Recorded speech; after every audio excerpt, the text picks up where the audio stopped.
We were taught in school that education is the ultimate tool, it is the ultimate solution to many modern day problems, such as superstitions.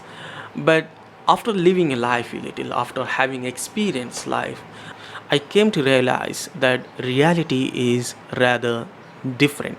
I have seen highly educated people, people with degree in sciences, people who are engineers and doctors, people whose entire professions depend on logical thinking and scientific reasoning, still follow superstitions blindly. So this made me think, why is it so? Why do people whose life depend on logical reasoning and scientific thinking still blindly follow age-old traditions and superstitions? So how can a scientific thinking and magical thinking exist in the same brain? How can a person who works with logic and reasoning 8 hours a day make decision based on rituals? So it turns out one of the reason is because of compartmentalization. It's basically the brain's ability to run conflicting operating system without them ever touching each other. A doctor might rely on clinical trials and diagnose patients on latest scientific methods, but yet the same doctor hires a priest from Hyderabad to perform a havan in his clinic for prosperity. I saw the doctor give 5,000 rupees to the priest. He's literally burning the money for just 30 minutes of priest's time to perform this havan. I see the same pattern in my classrooms and workplace. I find my classrooms empty during solar eclipse and lunar eclipse. I also observe that many of my colleagues do not attend the work the same day. I know that they all know very well that this solar eclipse and this lunar eclipse are nothing mysterious, just the moon blocking the sun's light.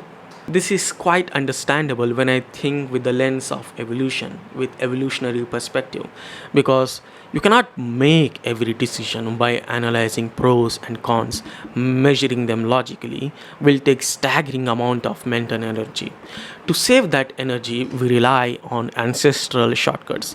Following habits and traditions passed on from our ancestor reduces the amount of thinking required for everyday decisions. Human beings were not always logical thinkers. Logical thinking and scientific thinking is fairly recent development in human evolution. While our biological evolution itself moves much slower, our cultural development and scientific development moves with a rapid, fast speed. This explains why, by the time we grow up and become educated, many beliefs have already become part of our emotional landscape, not only because of social pressure, but also because of deep psychological and evolutionary conditioning. Practices such as placing black dots on a child's cheek to ward off evils, or tying a thread around his wrist, or having a tawiz in your neck often begin as a cultural habits rather than carefully examined beliefs. People perform them simply because they have observed their elders doing the same thing and they are still following it. But I believe there is a even more powerful factor at play here, and that is desperation.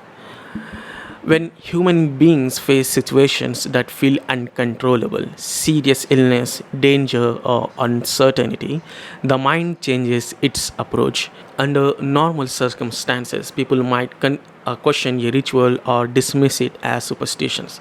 But when the stakes are high, something shifts. Consider the example of your mother with a sick child. Imagine a mother whose child has been sick for weeks or months.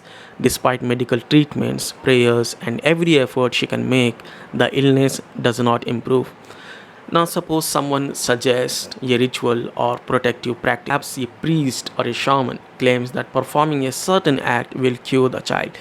Even if the suggestion sounds irrational and even contradicts her religious beliefs, if it offers even the faintest possibility of success, she may still try it.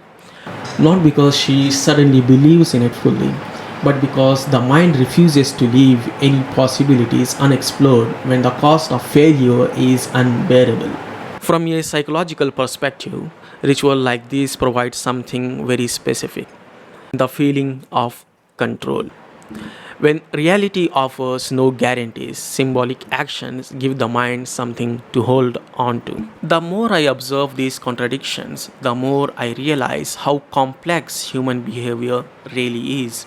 Humans are not purely logical beings. We are shaped by culture, emotion, fears, identity, and many other complex emotions. Logic is only a part of the system. Often I chose to be silent about these observations.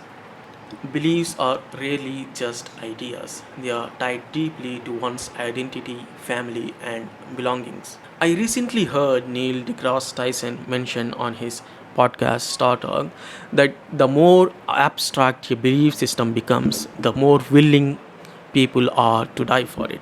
If you tell a friend that leaving the house during a solar eclipse will not grow a third leg, he will not hear your rational argument. What he will hear instead is that his family is wrong, his belief system is false, and that you think you are smarter than everyone who raised him.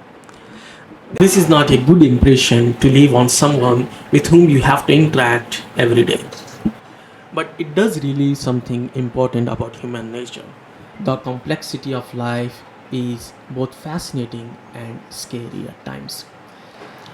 So, this is Shameem Ahmed signing off. And before I do that, I hope you enjoyed this video and had learned something of value. If you did, make sure to subscribe to my channel, give a like, and hype this video so that it reaches more audience. And with that, signing off.